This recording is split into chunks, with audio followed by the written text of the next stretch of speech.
The power and greatness of God's word. దేవుని వాక్యం యొక్క శక్తి మరియు గొప్పతనం.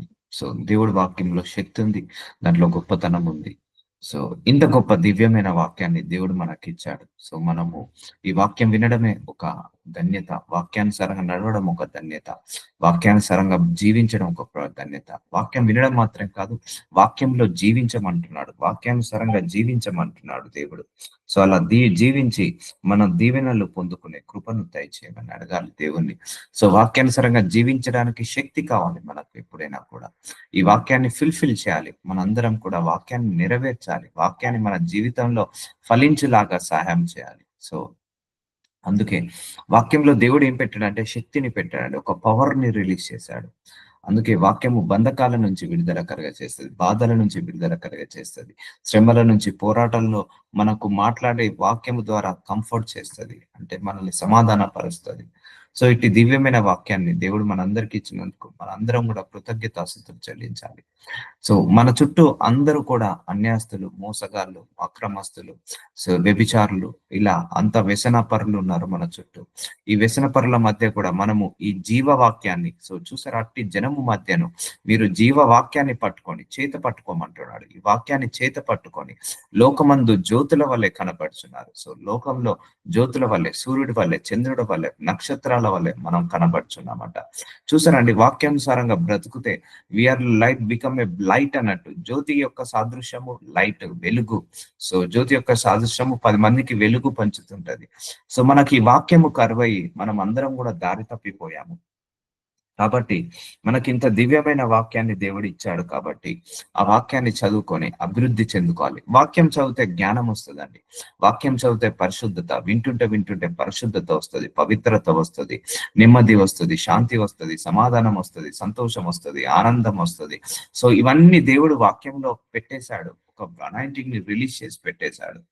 అందువలన నేను సో ఆయన దేవుని మహిమ యొక్క తేజస్సును, ఆయన తత్వం యొక్క మూర్తి మంతమునై ఉండి తన మహత్తు గల మాట చేత, చూసారా, మహత్తు గల మాట చేత, ఈ మాటలలో ఒక మహత్కార్యాలు ఉన్నాయి. ఈ మాటలలో, ఈ వాక్యాలలో ఒక గొప్ప శక్తి ఉంది, ఒక గొప్ప అనాయింటింగ్ ఉంది. సో సమస్తము నిర్వహించచ్చు నోటి మాట ద్వారా. ఈ వాక్యం ద్వారా ఆయన నిర్వహిస్తున్నాడు. ఈ వాక్యం ద్వారా తన నోటి మాట ద్వారా ఈ లోకాన్ని కట్టాడు ఆయన. ఈ లోకంలో ఉన్న మనుషులను సృష్టించాడు. ఈ లోకంలో ఉన్న సమస్త జీవరాశులను, జలరాశులను నోటి మాట ద్వారా ఆయన రిలీజ్ చేశాడు. సో అలాంటి వాక్యమే ఈ యొక్క దైవ వాక్యము. పాపముల విషయంలో శుద్ధీకరణము తానే చేసి, చూసారా, ఈ వాక్యం వింటుంటా అంటే మన పాప విషయంలో శుద్ధీకరణం అవుతుంటది, ప్యూరిఫికేషన్.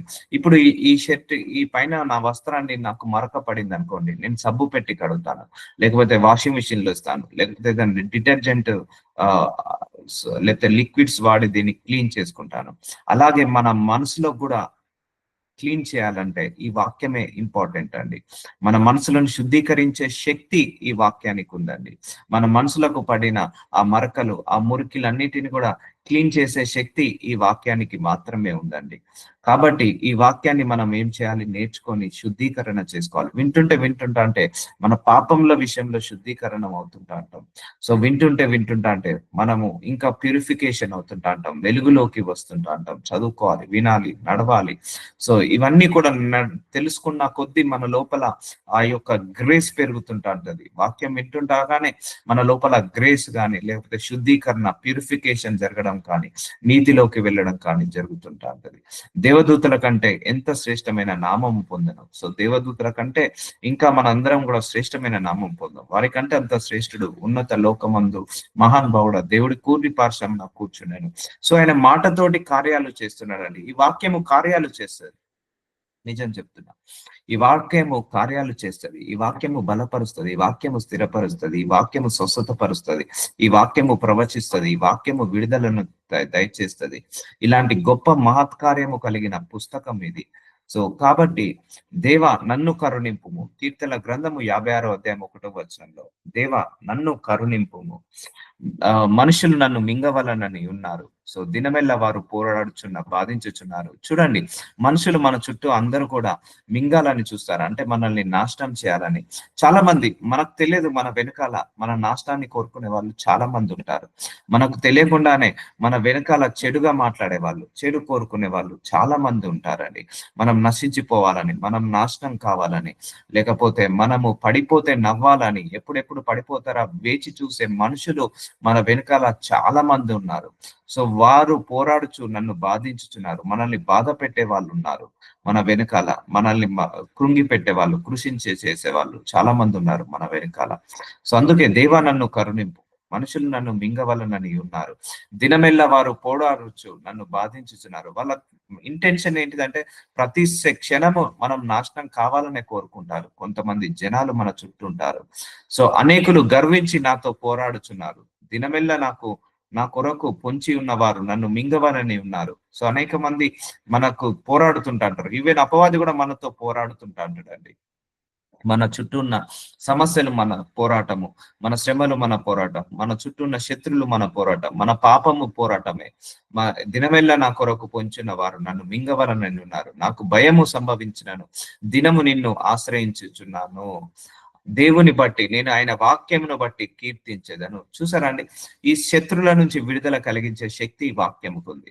శత్రులను జయించే శక్తి వాక్యం ఉంది. శత్రులను పోరాడే శక్తి వాక్యానికి ఉందండి. నువ్వు వాక్యాన్ని చేత పట్టుకో. నీ వెనకాల నిన్ను ఎంతమంది నాశనం చేయాలని చూసినా, నీ వెనకాల ఎంతమంది తిట్టినా, ఎంతమంది శాపనార్థాలు పెట్టినా, నీ వెనకాల నిన్ను ఎంతమంది నశించిపోవాలని, నువ్వు బాగుపడకుండా ఉండాలని ఎంతమంది ఎన్ని రకాలుగా అనుకున్నా, నువ్వు ఆయన వాక్యాన్ని కీర్తించు. దేవుని బట్టి నేను ఆయన వాక్యాన్ని కీర్తించదను. దేవుని యందు నమ్మిక ఉంచున్నాను, నేను భయపడను, శరీరదారులు నన్ను ఏమి చేయగలరు. సో ఆయన వాక్యాన్ని చేతుల పట్టుకో. ఏ శరీరదారులు మనల్ని ఏమీ చేయలేదండి. ఎందుకంటే వాక్యాన్ని నువ్వు చేతుల పట్టుకున్నప్పుడు ఒక ఆత్మ ఖడ్గాన్ని నువ్వు చేతుల పట్టుకున్నట్టు, వాక్యాన్ని నువ్వు నేర్చుకుంటున్నప్పుడు నీ యొక్క శత్రువుల మీద జయము నువ్వు పొందుకుంటావు. పాపం అనే శత్రువు. సో వాక్యాన్ని చేతిలో పట్టుకున్నప్పుడు పాపాలను జయించవచ్చు, శత్రువులను జయించవచ్చు. అనేక కార్యాల మీద మనకు విజయం వస్తుంటదండి. అందుకే వాక్యం అనే ఖడ్గాన్ని మనం ధరించుకోమని చెప్తున్నాడు దేవుడు. శరీరధారులు మనల్ని ఏం చేయలేరు. ఏమి కాదండి. చాలా మంది చాలా రకాలుగా మనల్ని తిడుతుంటా అంటారు, విమర్శిస్తుంటా అంటారు, దూషిస్తుంటా అంటారు. మనల్ని వెనకాల మన నాశనాన్ని కోరుకుంటా అంటారు. మనం ఎప్పుడెప్పుడు పడిపోతే నవ్వుదామా, ఎప్పుడెప్పుడు పడిపోతే 4 మాటలు అందామా, రాళ్లలాగా మన మీద వేద్దామా అని అనుకుంటారు. అట్టి సమయంలో నువ్వు దేవుని వాక్యాన్ని చదువుకో. సో నీకు అన్ని శత్రువులన్నిటి మీద విజయాన్ని దయచేస్తాడు దేవుడు.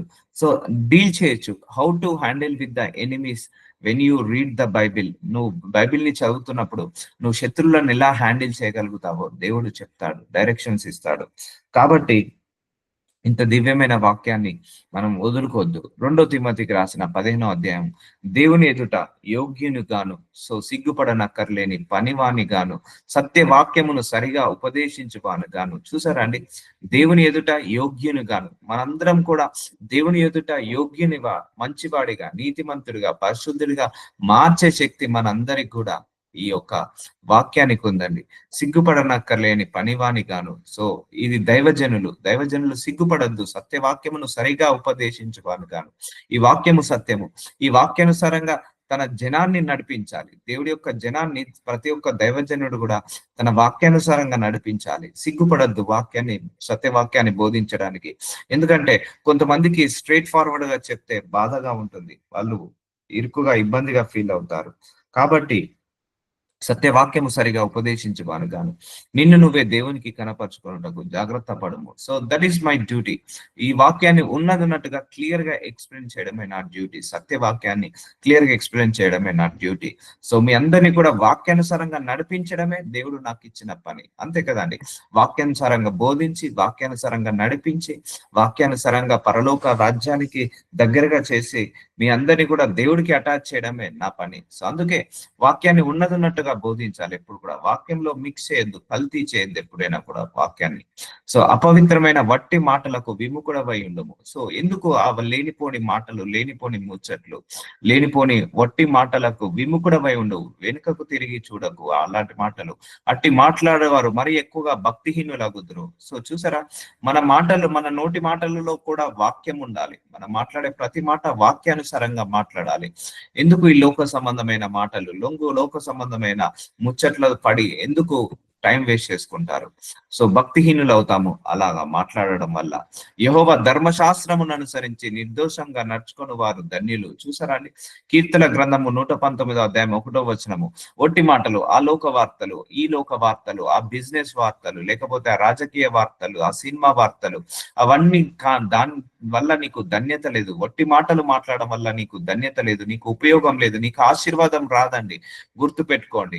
మనం అన్వాంటెడ్ గా అనేక వాటి మీద ఫోకస్ చేస్తాము. సో నువ్వు మాట్లాడే మాటలో వాక్యం ఉన్నది అనుకోండి, దేవుడు నిన్ను ఆశీర్వదిస్తాడు. నీకు ఎవరు ధన్యులు అంటున్నాడు? యెహోవా ధర్మశాస్త్రమును అనుసరించి ఈ వాక్యాన్ని నేర్చుకొని, చదువుకొని, దీని ప్రకారంగా నడిచి నిర్దోషముగా, అంటే ఎలాంటి తప్పులు లేకుండా, పొరపాట్లు లేకుండా, పాపం లేకుండా, దోషాలు లేకుండా మనము నడిచినప్పుడట వాళ్ళు ధన్యులు అవుతారట. సో ఇది ఇంపార్టెంట్. సో వాక్యానుసారంగా నడిచే వాళ్ళు ధన్యులండి. వాక్యానికి విరుద్ధంగా వెళ్లే వాళ్ళు భక్తిహీనులు.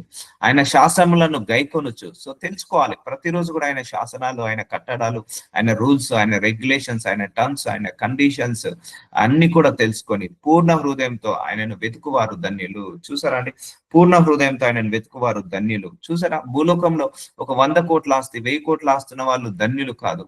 ఎవరైతే ఈ ధర్మశాస్త్రాన్ని అనుసరించి నిర్దోషంగా నడుచుకుంటారో వాళ్ళే ధన్యులు, వాళ్ళే పరలోక రాజ్యానికి వెళ్తారు. ఆయన శాసనాలు గైకొని పూర్ణ హృదయంతో ఆయన వెతుకువారు ధన్యులు. పూర్ణ హృదయంతో ఎప్పుడు వెతుకుతావు? నువ్వు ఎప్పుడైతే వాక్యం చదువుతావో అప్పుడు ఆయన నువ్వు వెతికినట్టే అండి. వెతకడం అంటే ఏంటిది? ఇప్పుడు ఆ వీధిలో ఉన్నాడా యేసయ్య, ఈ వీధిలో ఉన్నాడా యేసయ్య, వాళ్ళ ఇంట్లో ఉన్నాడా, వీళ్ళ ఇంట్లో ఉన్నాడా, అది కాదు వెతకడము. ఎప్పుడైతే నువ్వు వాక్యాన్ని చదువుతావో, ఆయన శాసనాలను గైకుంటావో, ఆయన యొక్క ధర్మశాస్త్రాన్ని నేర్చుకుంటావో, ఆ వాక్యాన్ని ఎప్పుడైతే నేర్చుకుంటావో అప్పుడు నువ్వు ఆయనను వెతికినట్టు. పూర్ణ హృదయంతో ఆయనను వెతుకువారు ధన్యులు. అందుకే వాక్యం కూడా పూర్ణ హృదయంతో వినాలి, పూర్ణ హృదయంతో చదువుకోవాలి, పూర్ణ మనస్సుతో నువ్వు యాక్సెప్ట్ చేయాలి వాక్యాన్ని. వారు ఆయన మార్గంలో నడుచుకొనొచ్చు, ఏ పాపంను చేరు. అవునండి, ఈ వాక్యము పాపంలో నుంచి బయటపడేస్తుంది. మార్గంలో నడుస్తా అంటే పాపము చేయనియది ఈ వాక్యము.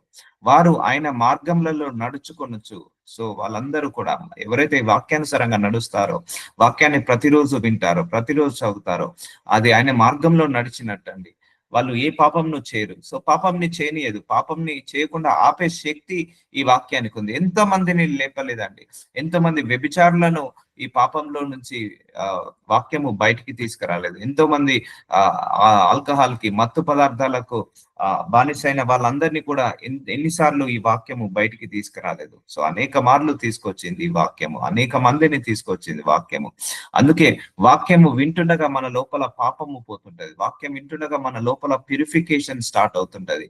వాక్యం వింటుండగా పాపము చేయాలన్న ఆలోచన ఆగిపోతుంది, పాపం చేయాలన్న తపన ఆగిపోతుంది. సో వాక్యము చదువుతుండగా మనము ఏ పాపంలో పడకుండా ఆపివేస్తుంది. నీ ఆజ్ఞలను జాగ్రత్తగా గైకొనవలనని నీవు మాకు ఆజ్ఞాపించి ఉన్నావు. చూసారా, ఇది దేవుడి యొక్క కమెండ్మెంట్, దేవుడి యొక్క ఆర్డర్. ఇది దేవుడు మన అందరికి ఇచ్చిన ఆర్డర్. ఏంటంటే ఆయన ఆజ్ఞలను, శాసనాలను చదువుకోవాలి. ఈ వాక్యము చదువుకోవడము నా చిత్తము కాదండి, దేవుడి చిత్తము. ఈ వాక్యాన్ని తెలుసుకోవడం నా చిత్తము కాదండి, దేవుడి చిత్తము.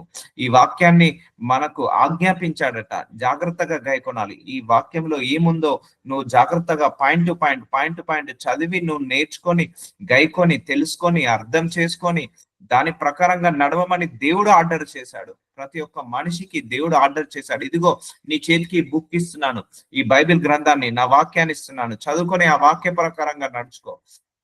నువ్వు దాని ప్రకారంగా నడిస్తే నువ్వు నన్ను మెప్పు పొందినట్టే. దాని ప్రకారంగానే నీకు ఆశీర్వాదాలు వస్తాయి. ఆ వాక్యానుసారంగా నడుస్తే నీకు ఆశీర్వాదాలు, వాక్యానికి విరుద్ధంగా వెళ్తే నీకు శాపాలు. సో ఇలా దేవుడు ఆ వాక్యానికి అది పెట్టేశాడు, ఇచ్చేశాడు, నీ చేతికి ఇచ్చేశాడు వాక్యాన్ని నీ నోటికి ఇచ్చేశాడు, నీ చేతికి ఇచ్చేశాడు. చదువుకొని నువ్వు బాగుపడు అంటున్నాడు. సో దేవుడు చేయగలిగింది ఏం లేదమ్మా. ఆయన అన్ని ఇచ్చేశాడు, వాక్యం ఇచ్చేశాడు, ప్రార్థన ఇచ్చేశాడు, విశ్వాసాన్ని ఇచ్చేశాడు, నీతిని, పరిశుద్ధత అన్ని ఇచ్చేశాడు. ఈ విశ్వాస పోరాటంలో మనమే పోరాడగలగాలి వీటన్నిటిని మనం ముందుట పెట్టుకొని. అందుకే ఆయన మార్గంలో నడుచుకున్న వారు ఏ పాపము చేయరండి. ఈ వాక్యము పాపంలో చేయనీయదు, ఆయన మార్గంలో నడిపింప చేస్తుంది. ఈ వాక్యము పాపంని చేయకుండా ఆపివేస్తుంది. ఆ వ్యభిచారం చేయకుండా, ఆ మత్తు పదార్థాలు తీసుకోకుండా, ఆ దొంగతనం చేయకుండా, నరహత్య చేయకుండా, లేకపోతే ఆ మోసాలు, అన్యాయాలు, అక్రమాలు చేయకుండా ఆపే శక్తి ఈ వాక్యానికి ఉందండి. సో అందుకే ఆయన ఆజ్ఞలను గైకొనాలని ఆయన ఆజ్ఞాపించాడట, ఆయన ఆర్డర్ వేశాడట. This is his order. నువ్వు వాక్యము తెలుసుకోవడం ఆయన ఆర్డర్. అది ఇట్స్ నాట్ ఏ నెగోషియేషన్స్. ఇందులో డిస్కౌంట్ లేదండి. నిజం చెప్తున్నా, వాక్యము చదువుకోవడము డిస్కౌంట్ లేదు, వాక్యం వినడంలో డిస్కౌంట్ లేదు, వాక్యం పాటించడంలో డిస్కౌంట్ లేదు, నెగోషియేషన్స్ లేదండి. It's a order. నువ్వు వాక్యం చదవాల్సిందే, నువ్వు వాక్యం తెలుసుకోవాల్సిందే, వాక్యానుసారంగా బ్రతకాల్సిందే. This is the order from God. అందుకే దేవుడు నీ చేతికి వాక్యం ఇచ్చేసాను, నువ్వే నేర్చుకొని నీ బ్రతుకు, అలా బ్రతుకు. నువ్వు వాక్యానుసారంగా బ్రతుకుతే ఇగో ఇలాంటి ఆశీర్వాదాలు వస్తాయి, వాక్యానికి విరుద్ధంగా వెళ్తే ఇగో ఇలాంటి శాపాలు వస్తాయని అన్ని పెట్టేశాడు అందులో. నువ్వు వాక్యాన్ని ఫుల్ఫిల్ చేస్తే నీ మీదకి బ్లెస్సింగ్స్ రిలీజ్ చేస్తాను, ఫుల్ఫిల్ చేయకపోతే నీ మీదకి కర్సెస్ వస్తాయి, అన్ని రాసి పెట్టాడు ఆయన. అందుకే వాక్యాన్ని నీ చేతికి ఇచ్చేశాడు. ఇక నువ్వే పోరాడు అంటున్నాడు, ఇక నువ్వే నేర్చుకొని దాని ప్రకారంగా నడువు, నేను చేసేది ఏమీ లేదు అని అంటున్నాడు దేవుడు. This is the order from God. Word of God, listening word of God is a order from God, not exemption. And reading the word of God is a order from God. So గైకొనవలని మనకు ఆజ్ఞాపించుచున్నావు. ఆహా, నీ కట్టలను గైకొన్నట్లు నా ప్రవర్తన స్థిరపడి ఉండిన ఎంత మేలు. చూసారండి, మన ప్రవర్తన స్థిరపడుతుంది, మన మనస్సు, మన మనస్తత్వం, మన లక్షణాలు, మన స్వభావము ప్యూరిఫై చేస్తుంది. మన మనస్సుని, మన ఆలోచనలను, మన తలంపులను, మన శరీరాన్ని, మన హృదయాన్ని, మన యొక్క మనస్సుని అన్నిటిని కూడా ప్యూరిఫై చేస్తుందండి వాక్యము. ఆ పరిశుద్ధపరుస్తుంది. ఈ వస్త్రాన్ని క్లీన్ చేయడానికి నాకు సబ్బు ఉంది, కానీ మనసుని క్లీన్ చేయడానికి ఏ సబ్బు లేదు. ఈ వాక్యమే ఒక సబ్బు లాగా పనిచేస్తుంది, ఒక డిటర్జెంట్ సోప్ లాగా పనిచేస్తుంది, ఒక లిక్విడ్ లాగా పనిచేస్తుంది. సో అలా క్లీన్ చేస్తుంది ఈ వాక్యము. అందుకే నీ కట్టలను గైకొనున్నట్లు ఆయన వాక్యాన్ని తెలుసుకోవాలి, నేర్చుకోవాలి. నా ప్రవర్తన స్థిరపడి ఉండిన ఎంత మేలు. ఆయన వాక్యాన్ని తెలుసుకున్నప్పుడు మన ప్రవర్తన స్థిరపడుతుంది, స్టేబుల్ అవుతుంది. నీ ఆజ్ఞలన్నింటినీ నేను లక్ష్యము చేయనప్పుడు నాకు అవమానము కలగనేరదు. చూసారా, వాక్యానుసారంగా బ్రతికే వాళ్ళకు అవమానము కలగదు. లక్ష్యము చేయనప్పుడు అంటే ఇంపార్టెన్స్ ఇచ్చినప్పుడు, నువ్వు వాక్యానికి ఇంపార్టెన్స్ ఇవ్వాలి, వాక్యానికి నువ్వు ఎప్పుడైనా ప్రియారిటీ ఇవ్వాలి. నీ సొంత అభిప్రాయాలను కూడా రిజెక్ట్ చేసుకోవాలి. నేను I sacrifice many things because of the word of God. So sacrifice చేయాల్సి ఉంటుంది నీ సొంత అభిప్రాయాలను. కొన్ని చూడాలనిపిస్తుంది, చూడొద్దు. కొన్ని మాట్లాడాలనిపిస్తుంది, మాట్లాడద్దు. కొన్ని వినాలనిపిస్తుంది, వినొద్దు. ఎందుకంటే వాటిని నల్లిఫై చేయాలి, వాటన్నిటిని రిజెక్ట్ చేసి ఈ వాక్యం అనే స్టాండర్డ్ లోకి మనం వెళ్ళాలి. సో అర్థమవుతుందండి. వాక్యము నెరవేర్చేటప్పుడు నీ సొంత అభిప్రాయాలు కూడా మార్చుకోవాల్సి వస్తుంది. శత్రువుని ముందర పెడతాడు దేవుడు, ప్రేమించమంటాడు. సో ప్రేమించాల్సి వస్తుంది, తప్పదు. సో అలా పరీక్షిస్తాడు దేవుడు వాక్యానుసారంగా. సో నీకు ఎదుట పరాయి స్త్రీని, పరాయి పురుషుని పెట్టి నువ్వు మనసులో కూడా చెడుగా ఆలోచించద్దని చెప్తాడు దేవుడు. పెడతాడు, ఒక అందమైన పురుషుని, అందమైన స్త్రీని పెట్టి పరీక్షిస్తాడు. సో దేవుడు, సో అప్పుడు నీ సొంత కోరికలను, నీ సొంత అలవాట్లను, నీ సొంత అభిప్రాయాలను మార్చుకొని, అప్పుడు ఆ కోపాన్ని తగ్గించుకొని, ఆ ద్వేషాన్ని తగ్గించుకొని, శత్రువును కూడా ప్రేమించమన్నాడు. ముందర శత్రువు పెట్టి నువ్వు ప్రేమిస్తున్నావా లేదా అని చూస్తాడు దేవుడు, పరీక్షిస్తాడు. వాళ్ళతో ఒక మాటని మళ్ళీ తిరిగి నువ్వు అంటున్నావా లేదా అని పరీక్షిస్తాడు దేవుడు. సో అలా వాక్యానుసారంగా పరీక్షలు వస్తుంటా ఉంటాయి. అప్పుడు నువ్వేం చేయాలి? నీ సొంత అభిప్రాయాన్ని తగ్గించుకొని వాక్యాన్ని పైకెత్తాలి, వాక్యాన్ని లిఫ్ట్ అప్ చేయాలి, వాక్యాన్ని ఫుల్ఫిల్ చేయాలి. అవునండి, నాకు మనందరికి కూడా శత్రువులను ద్వేషించడం అంటే చాలా ఇష్టము, చాలా ఇష్టము. అవును, ద్వేషించాలి, అది కండిషన్. ఎందుకంటే వాళ్ళు మనకు శత్రువులు కాబట్టి. అలాంటి సమయంలో ఒక శత్రువుని ముందర పెట్టినప్పుడు నీ లోపల ద్వేషం వస్తుందా, ప్రేమ వస్తుందా, లేకపోతే క్షమించే గుణం వస్తుందా? దేవుడు కావాలనే వాళ్ళను ముందర పెట్టి ఏంటిది పరీక్షిస్తుంటా అంటాడు. అప్పుడు మనము ఆ శత్రుత్వాన్ని తగ్గించుకొని, ఆ ద్వేషాన్ని తగ్గించుకొని, ఈ వాక్యం ప్రేమించమంది కదా, అయితే నా శత్రువును కూడా ప్రేమిస్తానని ఇలా వాక్యాన్ని లిఫ్టప్ చేయాలి, వాక్యాన్ని ఎత్తాలి, వాక్యాన్ని ఫుల్ఫిల్ చేయాలి. అప్పుడు ఆ వాక్యం ఫుల్ఫిల్ చేసేటప్పుడు మన శత్రువుని ఏం చేస్తున్నాం? ప్రేమిస్తున్నాం. అంటే నీ సొంత అభిప్రాయాన్ని మార్చుకోవాలి. అర్థమవుతుందా అండి? ఈ వాక్యం స్టాండర్డ్ ని నెరవేర్చాలి. మన సొంత అభిప్రాయాలు, మన సొంత ఇష్టాలు అవన్నీ కూడా మానుకోవాల్సి వస్తుంది. ఇప్పుడు ఫర్ ఎగ్జాంపుల్ ఆల్కహాల్ తాగే వ్యక్తి వాక్యం విన్నాడు, తర్వాత వాక్యం విని వదిలేశాడు. మధ్యలో మధ్యలో ఆల్కహాల్ తాగాలనిపిస్తుంటా ఉంటది. ఆ పాపం చేయాలనిపిస్తుంటా ఉంటది. అప్పుడు ఆయన వాక్యాన్ని గుర్తు చేసుకొని, ఈ వాక్యము కంటే నీ వాక్యము తాగొద్దని చెప్పింది. నా త్రాగుడు కంటే ఈ వాక్యం ఇంపార్టెంట్. అయితే నేను వాక్యాన్ని ఫుల్‌ఫిల్ చేయాలి అని ఆ సొంత కోరిక ఉంటది చూసారా? త్రాగాలన్న సొంత కోరిక. ఆ సిగరెట్ స్మోకింగ్ కానీ, ఆ వ్యభిచారం కానీ, లేకపోతే పరాయి స్త్రీని చూడడం కానీ, లేకపోతే ఒక త్రాగుడు అనే వ్యసనం చేయడం కానీ, ఇలాంటి సొంత కోరికలు ఏవైతే ఉన్నాయో వాటిని కూడా అణుచుకోవాల్సి వస్తది ఈ వాక్యము విన్నప్పుడు, ఈ వాక్యాన్ని ఫుల్ఫిల్ చేసేటప్పుడు. అందుకే వాక్యము నెరవేర్చబడాలి, వాక్యంలో జీవించాలి, వాక్యానుసారంగా జీవించాలి, వాక్యము మన లోపల జీవించబడాలి, వాక్యము మన లోపల ఫలించాలి, వాక్యానుసారంగా మనందరము బ్రతకాలి. ఇది ఆ స్టాండర్డ్ లోకి మనం వెళ్ళాలి. నీ ఆజ్ఞలన్నిటిని నేను లక్ష్యం చేయనప్పుడు నాకు అవమానము కలగనేరదు. ఈ వాక్యానుసారంగా నడిచిన వాళ్ళకు అవమానం కలగనేరదు. అంటే వాళ్ళు తప్పులు చేయరు, వాళ్ళు పాపంలో పడరు. ఇప్పుడు చాలా మంది కూడా అక్రమ సంబంధాలు పెట్టుకుంటున్నారు. అది పాపం అది. సో అది అవమానం అది. మనిషికి అవమానం అది. ఒకవేళ వాక్యం విన్న తర్వాత అది వదిలేశారు అంటే వాళ్ళు ఏమవుతుంటారు? జీవంలోకి వస్తారు. వాళ్ళ అవమానాన్ని కాస్త తీసివేయబడుతుంది. సో అలా ఉంటుందండి వాక్యము. స్థిరపడుతుంది, మన అడుగులను స్థిరపరుస్తుంది, మన మనస్సుని స్థిరపరుస్తుంది, ప్యూరిఫికేషన్ చేస్తుంది వాక్యము. సో నీతిగల నీ న్యాయ విధులను, సో ఇందులో ఏ అబద్ధము లేదు, వాక్యంలో ఏ అపవిత్రత లేదు, నీతి ఉంది, నిజాయితీ ఉంది ఈ వాక్యంలో. నీతిగల నీ న్యాయ విధులను నేను నేర్చుకొనున్నప్పుడు, చూసారా, నేర్చుకోవాలి ఈ నీతులే, శాసనాలు, కట్టనాలు. మనం లేచినప్పటి నుంచి Telugu, maths, science, social, physics school నుంచి ఇవన్నీ ఎలాగైతే నేర్చుకున్నామో ఈ వాక్యాన్ని కూడా అలాగా నేర్చుకోవాలండి. ఇప్పుడు మన స్కూల్లో నేర్చుకున్నామా లేదా అందరము? అలాగే ఈ వాక్యాన్ని కూడా నేర్చుకొని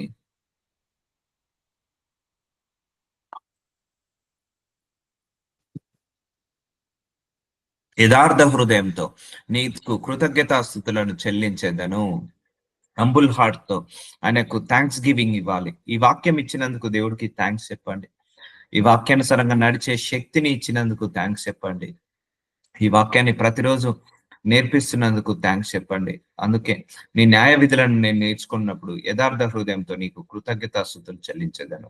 నీ కట్టడలను నేను గైకొందును, నన్ను బొత్తిగా విడనాడకుము. చూసారా, నేర్చుకోవాలి, తపన ఉండాలి. ఈ వాక్యాన్ని నేర్చుకోవాలన్న తపన, ఈ వాక్యానుసారంగా నడవాలన్న తపన ఉండాలి. ఎవరైతే ఈ వాక్యానుసారంగా నడుస్తారో దేవుడు వాళ్ళను విడనాడని చాలా ఇష్టపడతాడు, చాలా ప్రేమిస్తాడు. సో ఒకటి గుర్తుపెట్టుకోండి, మనం 100 కోట్ల ఆఫరింగ్ ఇచ్చిన దానికంటే ఆయన శాసనాలు, ఆయన ఆజ్ఞలు, ఆయన కట్టడాలను ఎప్పుడైతే నేర్చుకొని దాని ప్రకారంగా నడుస్తామో అదే బిగ్గెస్ట్ ఆఫరింగ్. మనం దేవుడికి ఇచ్చే ఆఫరింగ్, బిగ్గెస్ట్ ఆఫరింగ్ ఏంటంటే ఈ బైబిల్ ప్రకారంగా నడవడమే దేవుడికి మనం ఇచ్చే బిగ్గెస్ట్ ఆఫరింగ్, కాస్ట్లీయెస్ట్ ఆఫరింగ్, అతి ప్రిసిషియస్ ఆఫరింగ్. అది మనం దేవుడికి ఇచ్చే చాలా విలువైన ఆ ఆఫరింగ్ ఏంటిదంటే ఆ ఈ వాక్యానుసారంగా నడవడమే. సో నీ శత్రువు కనపడ్డాడు, నువ్వు ద్వేషించట్లేదు, ప్రేమిస్తున్నావు, అయితే నువ్వు దేవుడికి కాస్ట్లీ ఆఫరింగ్ ఇచ్చినట్టు, ఆయనని సాటిస్ఫై చేసినట్టు, ఆయన మనసుని తృప్తిపరిచినట్టు. సో అర్థమవుతుందా అండి? సో ఆ లెవెల్ ఆఫ్ స్టాండర్డ్స్ కి మనం ఎదగాలి. కష్టమే వాక్యానుసారంగా బ్రతకడం.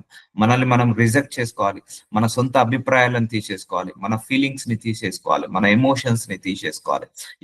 అవన్నీ తీసేసుకున్నాను నేను, అవన్నీ కూడా నా సొంత ఇష్టాలు, సొంత అలవాట్లు, సొంత అభిప్రాయాలు. ఎందుకంటే వాక్యాన్ని నెరవేర్చే సమయంలో ఇవన్నీ పని చేయకూడదు, ఓన్లీ వాక్యమే పని చేయాలి. మన సొంత కోపము, ఎమోషన్స్, మనకు సొంత ఎమోషన్స్ ఉంటాయి. కోపం వస్తుంది కొంతమందిని చూస్తే, కొంతమంది చూస్తే ద్వేషం వస్తుంది, కొంతమందిని చూస్తే మంచిగా అనిపించదు, కొంతమందితో మాట్లాడాలనిపిస్తుంది, కొంతమందితో మాట్లాడాలనిపించదు. సో ఇక కొన్ని అలవాట్లు ఉంటాయి మనకు, కొంతమందికి సినిమాలు చూసే అలవాటు, దాన్ని చూడకుండా కంట్రోల్ చేసుకోవాలి. తాగే అలవాటు చూడకుండా కంట్రోల్ చేసుకోవాలి, ఎందుకంటే వాక్యం చెప్పింది కదా. సో అలా మనము గైకొని వాటి ప్రకారంగా నడిస్తే దేవుడికి మనం అందరం కూడా కాస్ట్లీ ఆఫరింగ్ ఇచ్చినట్టు, కాస్ట్లీయెస్ట్ ఆఫరింగ్ ఇచ్చినట్టు. అందుకే నీ కట్టలను నేను గైకొందును, నన్ను బొత్తిగా విడనాడకము.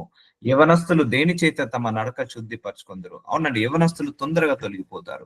ఎబో 14, 15, 16, 17 to 24, 26 ఇయర్స్ ఆ మధ్యలో ఉన్న యవనస్తులు ఉంటారు. 30 లోపు, 15 to 30 ఇయర్స్ లోపు మధ్య పిల్లలు, వాళ్ళు తొందరగా పాపంలో పడిపోతారు. ఆ మొబైల్ అడిక్షన్ అని, ఆ సిగరెట్స్ అడిక్షన్ అని, ఆ డ్రగ్స్ అడిక్షన్ అని, లేకపోతే ఆ డ్రింకింగ్ ఆల్కహాల్ అని అడిక్షన్ అని, లేకపోతే ఆ బాయ్ ఫ్రెండ్ అని, గర్ల్ ఫ్రెండ్ అని అడిక్షన్స్ లో పడిపోతారు.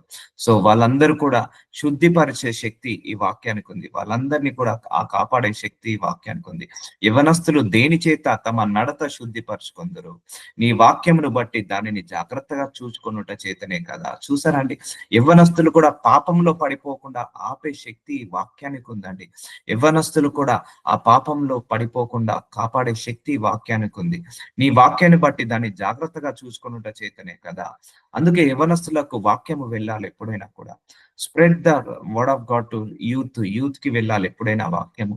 ఒక బిఫోర్ మ్యారేజ్ అయిన వాళ్ళకు వెళ్ళాలి. కానీ ఇప్పుడు ఏమైందంటే, ఇప్పుడు పెళ్ళైన పిల్లలు ఉన్న వాళ్ళు కూడా అదే అక్రమ సంబంధాలు పెట్టుకుంటున్నారు. ఇది మరీ చెండాలం అయిపోయింది ఈ లోకంలో. సో అది ఇక డైజ్ ఒకప్పుడు అంటే పెళ్లి కాక ముందు కంటే తిరిగారు బాయ్ ఫ్రెండ్ గర్ల్ ఫ్రెండ్, ఇప్పుడు పెళ్ళైనాక కూడా boy friend girl friend. So ఇప్పుడు వాళ్ళు కూడా ఇప్పుడు ఈ వాక్యం యవ్వనస్తులే కాదు, ప్రతి ఒక్కరికి కావాలి. యంగ్ స్టార్స్ మాత్రమే కాదు, ఈవెన్ 40-50 ఇయర్స్ ఉన్న వాళ్ళకు కూడా కావాలి. అందుకే ఈ వాక్యము తెలుసుకున్నప్పుడు ఆ పాపంలో పడలేవు. అది యవనస్తులకు కంట్రోలింగ్ పవర్ తక్కువగా ఉంటది, సెల్ఫ్ కంట్రోల్ తక్కువగా ఉంటది. వాళ్ళు మాట్లాడాలనిపిస్తే మాట్లాడేస్తారు, తిరగాలనిపిస్తే తినేస్తుంది, తాగాలనిపిస్తే తాగేస్తారు, అండ్ వెళ్ళాలనిపిస్తే వెళ్ళేస్తారు, ఎలా పడితే అలా ఉంటారు. వాళ్ళకు కంట్రోలింగ్ పవర్ లేదు. అదే గనక యవ్వనస్తులు కూడా ఈ వాక్యాన్ని విన్నారంటే, ఈ వాక్యాన్ని జాగ్రత్తగా పట్టుకున్నారంటే, ఆ యవ్వనస్తులను కూడా కంట్రోల్ చేసే శక్తిని, వాళ్ళ మనసులను, వాళ్ళ ఆలోచనలను, వాళ్ళ తలంపులను, వాళ్ళ శరీరాలను పాపానికి అప్పజెప్పుకోకుండా ఆపే శక్తిని ఆ వాక్యానికి ఉంది. అందుకే అశ్లీలమైన చిత్రాలు చూడకుండా వాళ్ళను కాపాడే శక్తి వాక్యానికి ఉంటుందండి. అందుకే young stars they should listen to word of God. And even nowadays everybody from 6 years to 60 years old. ఒకప్పుడు ఈ ఏజ్ వాళ్ళే తప్పు చేస్తారండి, కానీ ఇప్పుడు ఏ ఏజ్ అనేది లిమిట్ లేదండి. ఏ ఏజ్ వాళ్ళైనా తప్పు చేసేస్తున్నారు, ఏ ఏజ్ వాళ్ళైనా కూడా అక్రమ సంబంధాలు పెట్టుకుంటున్నారు, అండ్ పెళ్ళైనాక పిల్లలు పుట్టినాక కూడా చేసుకుంటున్నారు. సో ఇది వాక్యము లేక ఇవన్నీ జరుగుతున్నాయి. దేవుడు అంటే భయభక్తులు లేక ఇవన్నీ జరుగుతున్నాయి. వాక్యము స్టాప్ చేస్తుందండి ఆ పాపాన్ని. స్టాప్. వాక్యం కనుక భయపడితే నువ్వు దేవుడికి భయపడ్డట్టే. అమ్మో ఈ వాక్యాన్ని నేను ఫుల్ఫిల్ చేయాలి, అయితే నా దేవుడి నుంచి ఉగ్రత వస్తుందని నువ్వు ఎప్పుడైతే మనసులో భయం పెట్టుకుంటావో అప్పుడు నిన్ను ఆపేస్తుంది, ఆ పాపంలో పడిపోకుండా శుద్ధీకరిస్తుంది. సో ఇప్పుడు యవనస్తులు శుద్ధీకరించడం కష్టము. వాళ్ళ మనసులు, ఆలోచనలు, కళ్ళు, చెవులు, ఆత్మ, మన శరీరం అంతా కూడా పాపంతో నిండుకుంటది, యవనస్తుల శరీరం అంతా కూడా. ఎందుకంటే వాళ్ళ చెడు స్నేహితులు అలా ఉంటాయి, వాళ్ళు చూసే వీడియోస్ అలాగే ఉంటాయి, వాళ్ళు మాట్లాడే మాటలు అలాగే ఉంటాయి. So even boys or girls ఎవరైనా పర్లేదు, ఈ కాలంలో అలాగే ఉన్నారు మొత్తము కూడా. So they filled with the lust. So అలాంటి వాళ్ళను కూడా ఈ వాక్యము బయటికి లాగుతుందండి. నా పూర్ణ హృదయంతో నిన్ను వెతికి ఉన్నాను. అది ఎలా వెతకడం? నువ్వు ఎప్పుడైతే వాక్యాన్ని చదువుకుంటావో అప్పుడు దేవుణ్ణి వెతుకున్నట్టు. నీ పూర్ణ హృదయంతో ఎప్పుడైతే వాక్యాన్ని చదువుతావో అప్పుడు దేవుణ్ణి వెతికినట్టు. నన్ను నీ ఆజ్ఞలను విడిచి తిరగనీయకము. ప్రేయర్ చేయాలి దేవుడికి. ఎందుకంటే ఈ స్టాండర్డ్స్ ని మనం ఫాలో కావాలంటే కష్టం అండి.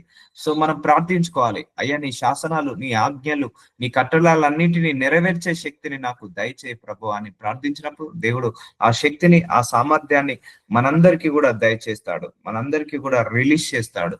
సో నీ ఎదుట నేను పాపము చేయకుండానట్లు నా హృదయంలో నీ వాక్యం ఉంచుకొని ఉన్నాను. చూసారా అండి, వాక్యము పాపము చేయకుండా ఆపివేస్తుంది. నువ్వు మనం పాపం చేసామంటే మనం దేవుణ్ణి మోసం చేసినట్టే. భర్తనో భార్యనో తర్వాత, లేకపోతే పిల్లలనో తర్వాత, తల్లిదండ్రులనో తర్వాత, మనం పాపం చేస్తుండగా ఫస్ట్ చూసేది దేవుడు మాత్రమే. సో ఫస్ట్ మనం దేవుడి ముందు పాపం చేసిన వాళ్ళము. రేపు శిక్ష వచ్చినా దేవుడి నుంచే శిక్ష వస్తుంది, రక్షణ వచ్చిన దేవుడి నుంచే రక్షణ, పనిష్మెంట్ వచ్చిన దేవుడి నుంచే పనిష్మెంట్ వస్తుంది.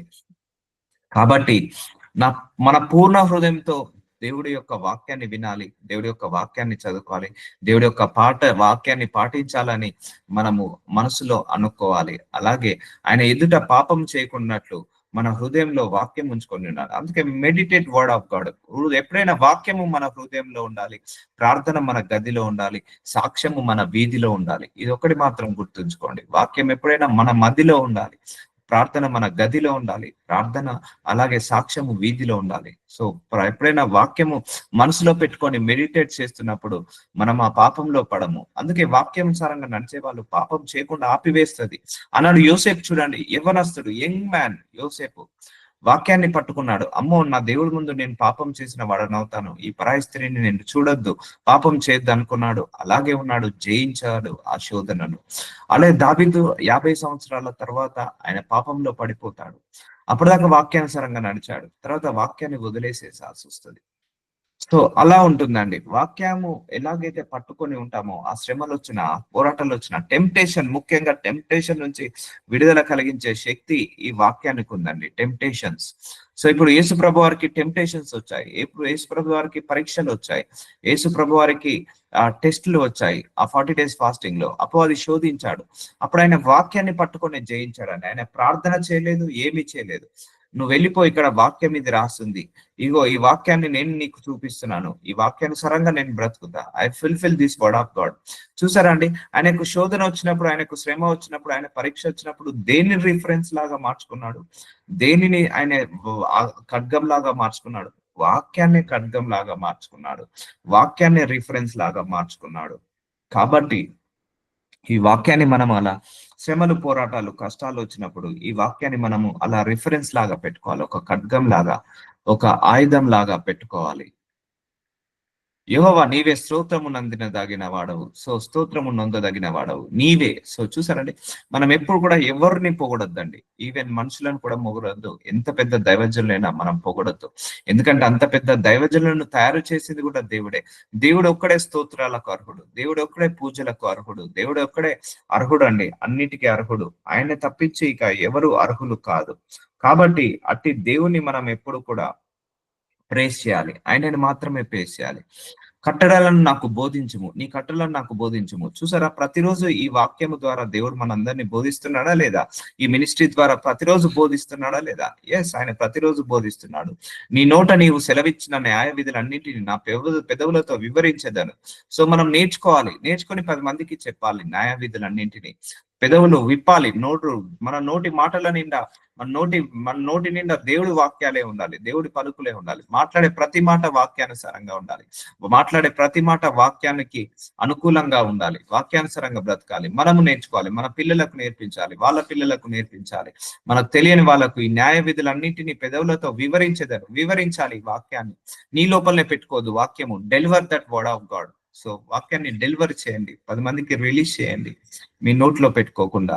సర్వ సంపదలు దొరికినట్లు నీ శాసనములు మార్గమును బట్టి నేను సంతోషించుచున్నాను. చూసారా అండి, మనకు బంగారము విలువైనది, వజ్రాలు విలువైనది, వైడూర్యాలు విలువైనది, ఆస్తిపాస్తులు, ఇల్లు, జాగా, కారు విలువైనది. అంతకంటే విలువైనది ఈ వాక్యం అండి. అంతకంటే కోట్ల రేట్ల విలువైనది ఈ వాక్యము. సర్వ సంపదలు, ధనము, ఐశ్వర్యము, సంతోషము, ఆనందము, బంగారము, వస్త్రాలు, ఇవన్నిటికంటే ఈ శాసనాలు ఎంతో విలువైనది, ఎంతో పవిత్రమైనది. అవి కాపాడవు కొన్ని సందర్భాల్లో, కానీ వాక్యము మనల్ని కాపాడుతుంది. అవి మాట్లాడవు, మనకి వాక్యం మాట్లాడుతుంది. అందుకే నీ వెండిని, బంగారాన్ని ఎలా వెతుకుతున్నావో, నీ ఉద్యోగాన్ని ఎలా వెతుకుతున్నావో, ఆకలిని, 3 పూటల భోజనాన్ని ఎలాగైతే వెతుకుతున్నావో, అలాగే ఆకలితో నువ్వు వాక్యాన్ని వెతుకు. ఆకలితో వాక్యాన్ని విను, దాహముతో వాక్యాన్ని వెతుకు, ఆశతో వెతుకు. ఈ బైబిల్ నీకు ఒక మహా అద్భుత బుక్ లాగా మార్చేస్తుంది. సో అలా ఉంటుందండి. అందుకే సర్వ సంపదలు దొరికినట్లు, సర్వ సంపదలు, భూలోకంలో ఉన్న ప్రతి ఒక్క సంపదలు దొరికినట్లు నీ శాసనములు మార్గమును బట్టి నేను సంతోషించుచున్నాను. దీనిని బట్టి నువ్వు హ్యాపీగా ఫీల్ గా. నీ దగ్గర 100 తులాల బంగారం, 100 కిలోల బంగారం ఉంది, దానికంటే బైబిల్ ఉందని సంతోషపడు అంటాడు దేవుడు. దానికంటే నీకు ఒక 100 కోట్ల ఆస్తి విలువ ఉంది, దానికంటే నీ చేతిలో ఒక గ్రంథం ఉంది, బైబిల్ గ్రంథం ఉంది, దానిని బట్టి నువ్వు సంతోషించు. ఆ మార్గాలను బట్టి సంతోషించు. నీ ఆజ్ఞలను నేను దానించదను, నీ త్రోవలను మన్నించదను. Accept this word of God. మనం మన్నించాలి ఈ వర్డ్ ఆఫ్ గాడ్ ని, యాక్సెప్ట్ చేయాలి ఈ వర్డ్ ఆఫ్ గాడ్ ని. మనము ఇంకా హెచ్చించబడాలి ఈ వాక్యంలోకి. అర్థమవుతుందండి. నేను ధ్యానించదను, నీ త్రోవలను మన్నించదను. సో మనము రిజెక్ట్ చేయొద్దు వర్డ్ ఆఫ్ గాడ్ ని ఎప్పుడైనా కూడా. సో దేవుడు మనందరికీ నేర్పిస్తున్నాడు ప్రతిరోజు వాక్యాన్ని. సో ధన్యత, నిజం చెప్తున్నా అండి, ఇది ఒక గొప్ప ధన్యత మనందరికీ కూడా. ఆస్తిపాస్తుల కంటే ఎంతో అతి విలువైన పుస్తకము మన బైబిల్ గ్రంథము. పరలోకం నుంచి వచ్చిన గ్రంథం ఇది మనకు. ఇది ఆహారము, మన ఆత్మకు ఆహారము. ఇది వింటున్నప్పుడు వింటున్నప్పుడు వింటున్నప్పుడు మన లోపల ఆత్మశక్తి బాగా పనిచేస్తుందండి. చాలా చాలా పనిచేసి మనల్ని లోపల పరిశుద్ధాత్మ అగ్నితో కాల్చబడి మన లోపలున్న ఆ మాలిన్యాన్ని అంతా తీసివేసేస్తుంది.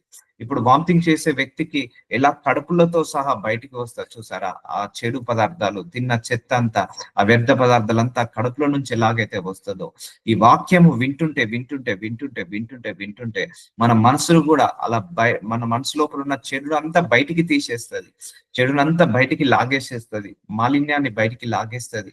ఈ వాక్యం చదువుతుంటే వింటుంటే, వాక్యానుసారంగా బ్రతుకుతుంటే మన లోపల ఉన్న మురికి, మనసుకు పట్టిన ఆ యొక్క చెడు వ్యర్థాన్నంతా కూడా తీసివేసేస్తుంది, చీకటినంతా తీసేస్తుంది. అందుకే ఆయన త్రువలను యాక్సెప్ట్ చేయాలి. So let us conclude this call today. నజరుడైన యేసయ్య, ఇదిగో తండ్రి, ఈ రోజు వాక్యం గురించి, గొప్పతనం గురించి చెప్పావు. ఎస్ మై లార్డ్, మేమందరము వాక్యం విన్న వాళ్ళ లాకుండా సమస్యలు వచ్చినప్పుడు, శ్రమలు వచ్చినప్పుడు, శోధనలు వచ్చినప్పుడు, పరీక్షలు వచ్చినప్పుడు ఈ వాక్యాన్ని మేము నెరవేర్చే శక్తిని మా అందరికీ దయచేయమని యేసు నామంలో ప్రార్థిస్తున్నాను తండ్రి. ఆమేన్. ఆమేన్. ఆమేన్.